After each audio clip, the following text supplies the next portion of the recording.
Waikato-based company Dairy Solutions has carried out tropical pasture trials in the Llanos Orientales region of Colombia to determine what variety is best for a New Zealand-style pastoral farming system there.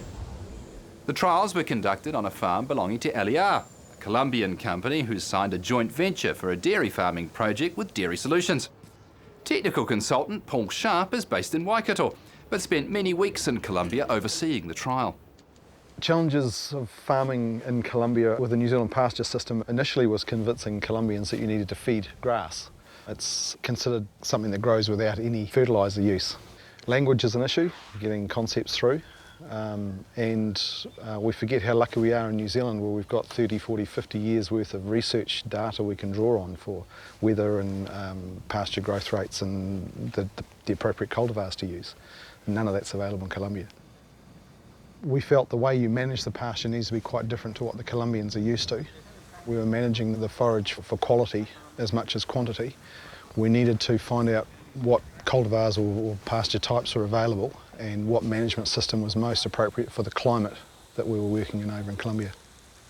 The company that we're partnering with have got quite a long history of large-scale agricultural development.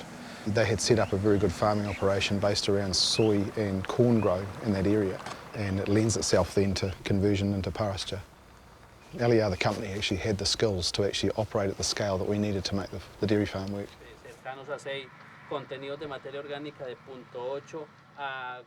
So we went in and looked at the soil, got some soil fertility results, found out what fertiliser was needed to get that soil fertility where the pastures needed to grow.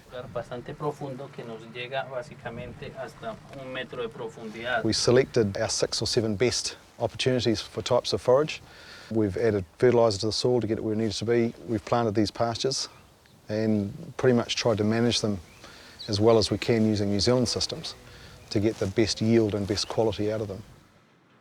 The varieties were a Tifton 85, which is our most commonly used in those sort of climates. African Star, which is another popular stoloniferous forage in dairying. A variety of Rosensis, Procaria rosensis, which is the most common tropical forage currently used on the Los Llanos for beef production, and several other planted forages. We've got warm, humid climate, so we've got bugs, we've got fungi, insects were the main damage.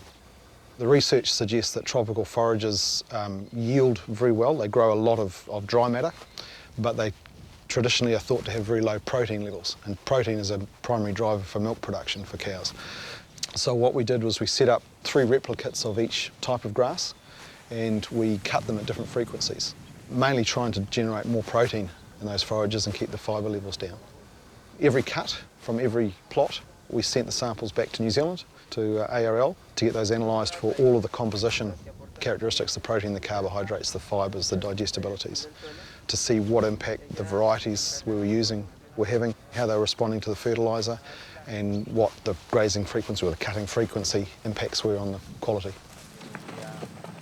The faster we cut this material, the higher the protein content, the lower the fibre, which is a good thing from a quality point of view.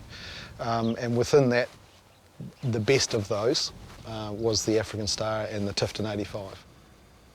The trial results suggest that we're looking at yielding about 70 tonnes of dry matter per hectare per year from a Tifton forage system in this Los Llanos climate. In comparison, we might be able to generate 18 tonnes of dry matter per hectare per year on a very well organised ryegrass system in New Zealand. Because the quality deteriorates so much more rapidly on these tropical forages, we have to run a lot of cows. We have something like 4 times the stocking rate compared to a New Zealand pasture-based system to keep that grass under control and to keep the quality there. The surprise is how successful the trial was, to be honest. The protein levels in particular were very satisfying, much higher than we'd predicted or expected.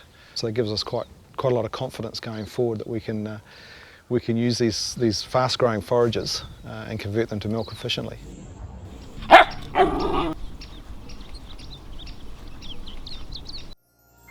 This program was made with funding from New Zealand On Air.